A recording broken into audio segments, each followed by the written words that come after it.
50 সালের সংখ্যা ছুঁয়ে মাঠে চারিদিকে ভালোবাসার চিহ্ন এঁকে দিলেন রহমানুল্লাহ গুরবাজ। সম্ভবত সেই ভালোবাসার অভিব্যক্তি তাসকিন আহমেদের জন্যই ছিল। তিনি ছিলেন না বলেই তো 100 রান করতে পেরেছেন রহমানুল্লাহ গুরবাজ। কেননা এবারের ওয়ানডে সিরিজে 2বার তাসকিনের বলে আউট হয়েছেন গুরবাজ। 5বার তাসকিনের উইকেটে পরিণত হয়েছেন ডানহাতি এই ব্যাটার এখন অবধি। কিন্তু শারজাতে সিরিজ নির্ধারণী শেষ ম্যাচে তাসকিনকে বিশ্রাম দেওয়া হয়েছে, আর সেই ফায়দাটাই তুলে নিয়েছেন রহমানুল্লাহ গুরবাজ। গুরবাজকে রীতিমতো নিজের বানিয়ে ফেলেছিলেন তাসকিন। জানতেন গুরবাজের দুর্বলতা কি। অফ স্টাম্পের বাইরে কল্পিত ষষ্ঠ স্ট্যাম্প লাইনের বল খেলতে দ্বিধাগ্রস্ত হয়ে পড়েন গুরবাজ। তার বিরুদ্ধে সে চ্যানেলে বোলিং করেছেন তাসকিন। লেবুর সুঘ্রাণ আরো বেশি, ত্বকের যত্ন আরো বেশি, চলে আরো বেশি। আপনার পকেটে কি বিদেশি না বাংলাদেশি?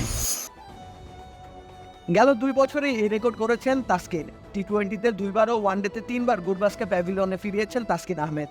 কিন্তু তার বিশ্রাম যেন বাংলাদেশের জন্য কাল হয়ে দাঁড়ালো। গুরবাজকে প্রতিহত করবার উপায় যেন জানা ছিল না দলের বাকিদের। অন্যদিকে স্বস্তি নিয়ে ব্যাট চালিয়ে গেছেন গুরবাজ। বাংলাদেশের দেওয়া 245 রানের লক্ষ্যে সাবলীল ভঙ্গিমায় ব্যাট করে গেছেন আফগান এই ব্যাটার। নিজের ওয়ানডে ক্যারিয়ারের অষ্টম সেঞ্চুরি তুলে নিয়েছেন গুরবাজ। দলকেও জয়ের দ্বার প্রান্তে নিয়ে গিয়েছেন তিনি। এক তাসকিন না থাকায় কতটুকু স্বস্তিতে ব্যাট করেছেন গুরবাজ তা আর বলার অপেক্ষা রাখে না। 7 ছক্কার ইনিংসে 101 রানের দুর্দান্ত ইনিংস খেলে গেছেন ডানহাতি এই ব্যাটার। তাতে করে সুগম হয়েছে আফগানদের জয়ের পথ।